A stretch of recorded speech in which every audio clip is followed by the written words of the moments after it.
When I was deciding on whether or not to leave the United States, there was a constant anxiety and wonder if I was going to be able to handle whatever was next, and actually, what is next? Like, what are the steps? How do I actually do this? And sometimes it puts you in kind of a funk where the indecision takes over and you don't really know even how to sort through any of those thoughts. The problem is, though, if you stay in that funk, you're never going to move forward and you're going to be in limbo forever.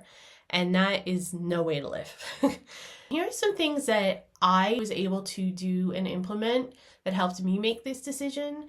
And not only just make this actual decision, but also help me get through the process and the endless lists of what ifs and to-dos that were paralyzing me throughout this entire journey. Tip number 1, move your body. It sounds silly, but you have to get off the couch. You have to get out of your bed.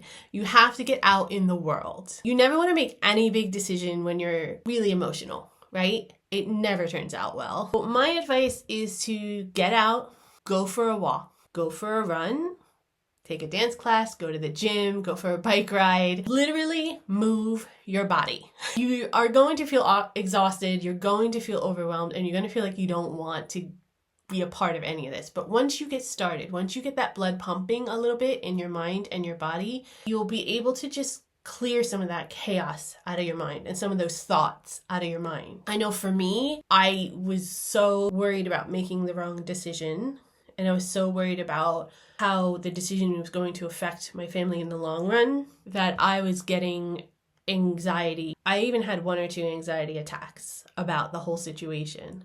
I knew I didn't have all the answers, but I also knew I couldn't sit in that limbo state forever. It started out just a short walk, 15 minutes or so daily, but it really helped to clear my mind. And every step that I took, it felt like I was putting some distance between me and that limbo of fear that I was in. It gave me the opportunity to just really breathe, to reflect, and to contemplate all my options, the pros and cons of each option, and really come up with the reasons of why this was even a decision I felt like I had to make at this moment in time. Then, on my really tense days, or when I was really feeling overwhelmed, I would extend the walk, or I would go out more than once. I would just make sure I got out. If you're struggling to make a decision, get moving. Just go to the park and throw a stick around with the dog. Play with the kids in the backyard for a little bit. Anything that gets you out of the house, gets you into some fresh air, and gets your body moving and your blood pumping. And it could end up being a game changer for you, as it was for me. Tip number 2, think about the effects that this is going to have on others. A major shift in perspective for me was when I stopped focusing on me making a decision and how it affects them. Yes, this was a huge decision that I had to make, but I had to make it with my family. What really mattered was why I was making this decision, what prompted it, and what they needed from me in this decision in order for them to make the right decisions for themselves.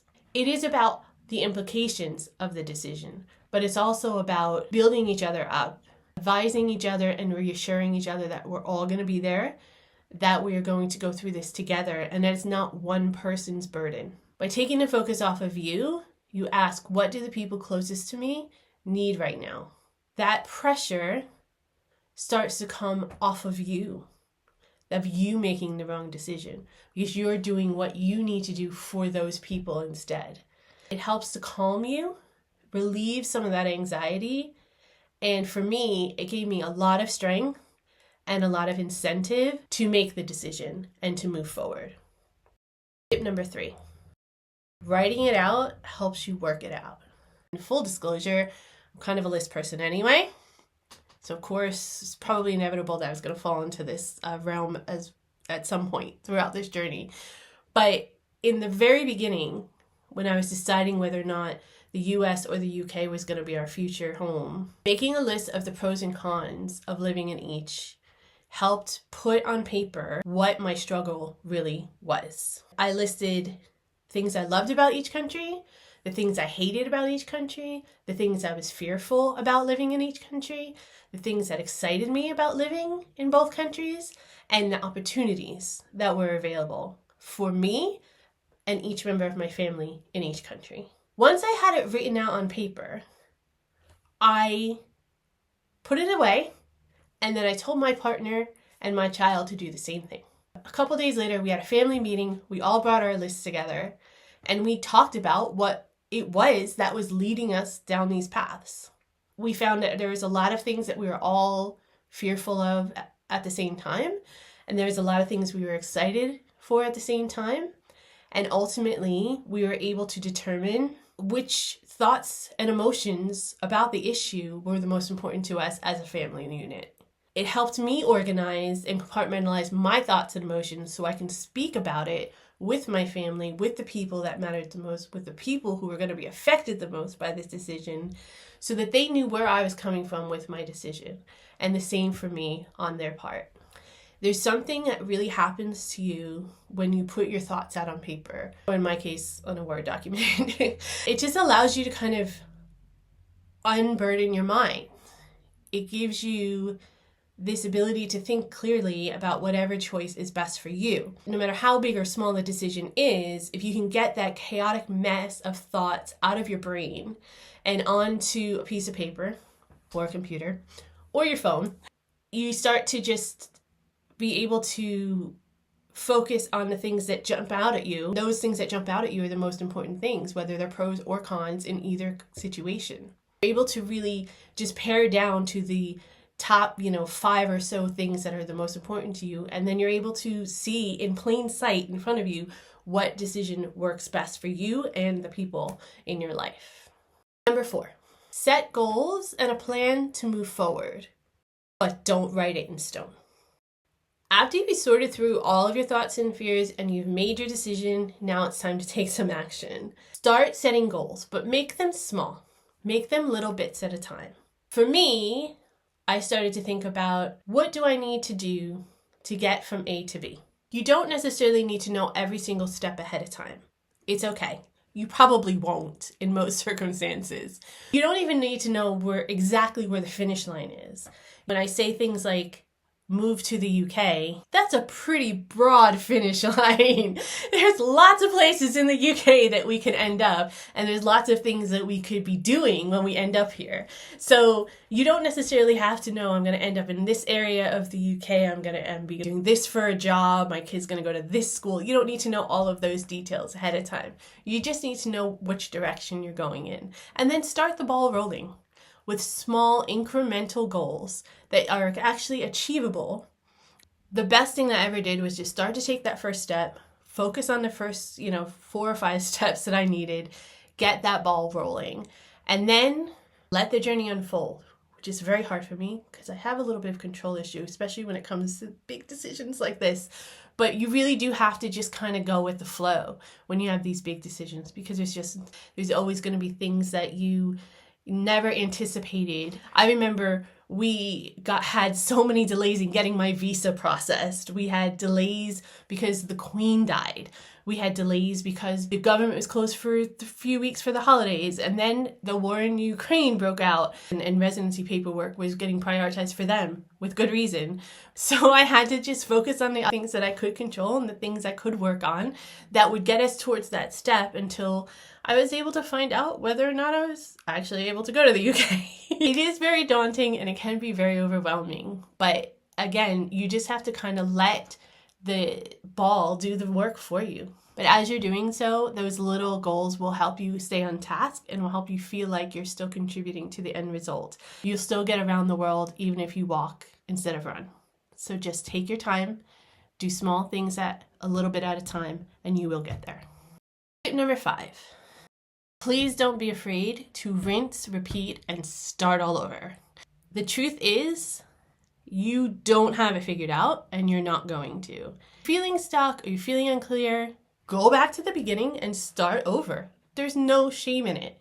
Change is not easy, especially if it's a really, really big change, like moving to a new country or something along those lines. Growth is uncomfortable, and it comes with that level of uncertainty.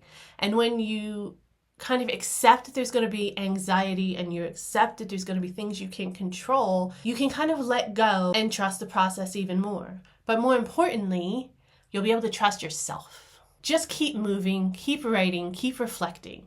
Don't be afraid to revisit any of these steps at any point or in any order that you feel like you need to, depending on your circumstances at the time.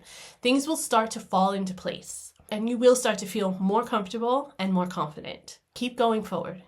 Eventually, the next step will become clearer and clearer, and eventually you'll be able to see right outside of the woods into the clear, open field. Tip number 6, appreciate where you are now and how far you've come. This is something that was very difficult for me, and it's actually something I continue to struggle with, even though I've lived in the UK now for 2 years. As you move forward, you have to really take time to appreciate what's going on and what's happening. Take the time to realize what you're letting go and what you're reaching for, and process the emotion. There were so many times when we were in the middle of packing something up, or we were in the middle of signing paperwork, and I would burst into tears. And some of it was stress, and some of it was just the realization of what was actually happening, that I was actually doing this. And I was leaving behind everything I knew, everybody I knew pretty much, and everything that I was used to and what made me comfortable.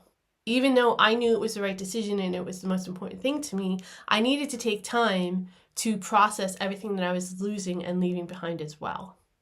Or I would have never been able to really give living in the UK a good full chance. Remind yourself throughout the journey what your why is and who you're doing this for and what is motivating you to make this big change. And reflect on what you've been through, reflect on your growth, reflect on what's coming up and what's the next step you have to go to. It'll keep you motivated, it'll keep you going, it'll keep your anxiety down, especially when you're in those moments where you're like, I'm not 100% sure about this. If there's any time in the world to really be reflective and take the time to appreciate where you are, it's these big, monumental, life-changing decisions. Those decisions will still be there the next day, I promise. Making any decision, no matter how big or small, comes with uncertainty, and you can get caught up in that and feel like you're stuck in this kind of tornado of emotion about the decision. And then you feel you can't move in any direction because you don't know what the outcome is going to be, and you're too scared of making the wrong decision or taking the wrong path.